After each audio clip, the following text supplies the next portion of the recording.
बुद्धिविदत में हम, अर्थात मैं प्रत्येक जीव के हृदय में परमात्मा के स्वरूप के रूप में स्थित हूँ।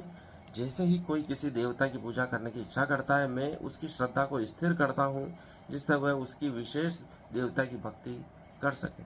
जो जिसको बसता है वह उसी को प्राप्त होता है, क्योंकि वह उसी देवता का चित्र अपने मन में स्थिर कर लेता है।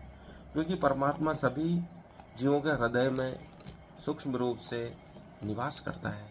22वें श्लोक में भगवान कहते हैं, सतया श्रद्धया युत्कृष्मयी मयीते लब्धे च तथा कामन्ते विहितान। अर्थात ऐसी श्रद्धा से समन्वित वह देवता किसी विशेष देवता की पूजा करने का यत्न करता है और अपनी इच्छा की पूर्ति करता है।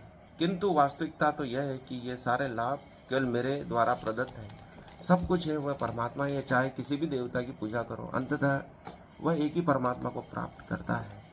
23वें श्लोक में भगवान कहते हैं, अंतर्वर्तो फलम तेषाम तद्भवत फल मेध साम देवान देव जय तो यान्ति भगवत भक्ता यान्ति मापपी। अर्थात अल्प बुद्धि वाले व्यक्ति देवताओं की पूजा करते हैं, उन्हें प्राप्त होने वाले फल सीमित तथा क्षणिक होते हैं। देवताओं की पूजा करने वाले देवलोक को जाते हैं, किंतु मेरे भक्त अंततः मेरे परम धाम को प्राप्त होते हैं। जो जिसको बसते हैं वह उसी को प्राप्त होते हैं। जो पितरों को बसते हैं पितरों को प्राप्त होते हैं। देवताओं को बसते हैं देवताओं के धाम को जाते हैं। चूँकि देवता स्वयं नश्वर है तो उनके लोग भी नश्वर हैं, लेकिन परमात्मा का कभी ह्रास नहीं हो सकता।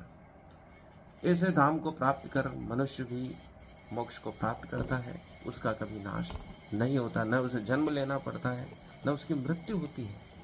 ऐसा परम धाम परमात्मा का है। 24वें श्लोक में भगवान कहता है, व्यक्तम व्यक्ति मापन्य मापन्य मापन बुद्ध है परम भाव माप जानतो मपापेव मयु मुत्तपम। बुद्धिहीन मनुष्य मुझको ठीक से न जानने के कारण सोचते हैं कि मैं पहले निराकार था, अब मैंने इस स्वरूप को धारण किया है। वे अपने अल्प ज्ञान के कारण मेरे अविनाशी तथा सर्वोच्च प्रकृति को नहीं जान पाते। लोग सोचते हैं कि परमात्मा ने निराकार से साकार रूप लिया है, जबकि वे अल्प ज्ञान के कारण उनके अविनाशी तथा सर्वोच्च प्रकृति को कभी नहीं जान पाते हैं, क्योंकि उनका ज्ञान सीमित है और परमात्मा असीमित है। सीमित द्वारा असीमित को जानना असंभव है।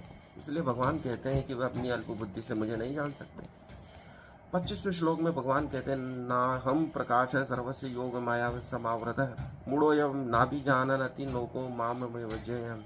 अर्थात मैं मूर्खों तथा अल्पज्ञों के लिए कभी भी प्रकट नहीं हूँ। उनके लिए तो मैं अपनी अंतरंगा शक्ति द्वारा आच्छादित रहता हूँ।